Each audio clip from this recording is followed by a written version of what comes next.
সকালবেলা ঘুম থেকে উঠে ঝোলা হাতে বাজারে যাওয়া, বাজারে যাওয়া না তো আগুনে হাত পোড়ানো। যা সবজির দাম বেড়েছে, মাছের দাম যদিও আছে, সবজির দাম দিন দিন বাড়ছে, দিন দিন বাড়ছে। কি নেই দেখাচ্ছে আপনাদের। এই বাজারে যাচ্ছি ঝোলা হাতে সকালবেলা হেলতে দুলতে। দেখুন বাজারে সবজির দামগুলো আপনারা দেখুন। এক একটা দোকানে এক এক রকম দাম। পটল, ঝিঙে, কুমড়ো যাই বলুন, দামের শেষ নেই। 60 টাকার তো উপরে হবে, 60, 80, বেগুন তো তারও উপরে।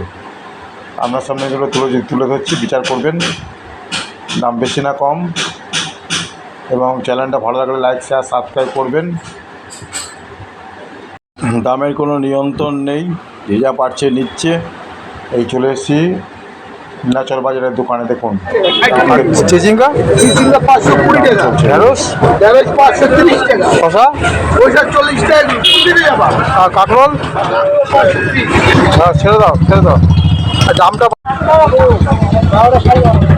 80। আর লাল আলু ছোটো থেকে বেগুন দিত 80, লাল আলু 100, একটা দুটো দিয়ে। আর পটল কত করে? পটল 80। লাল শাক কত করে? এই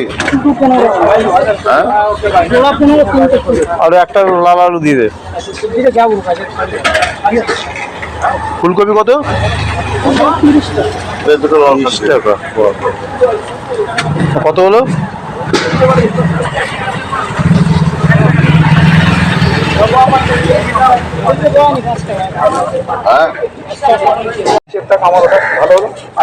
কত হলো ওখানে? কত বললো? 35, 135 আর 150, 150, 150, 150।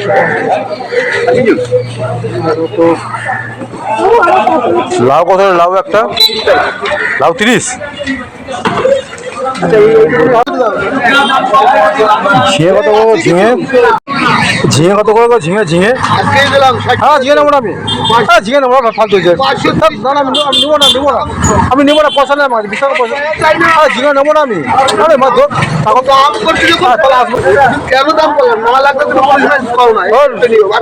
আমি এমনি জিজ্ঞেস করছি ঝিঙে কত। সবজির এত দাম, কেনা খুব ঝামেলা। আর এদেরও বিক্রি নেই, জোর করে চাপিয়ে দেয়, ব্যাগের মধ্যে ভরে দেয়, বলে পয়সা পরে দেবেন। কিন্তু কিছু করার নেই, নিতে হয়। এরাও গরিব মানুষ, এরাও পাইকারি থেকে কিনে নিয়ে এসে বিক্রি করেন।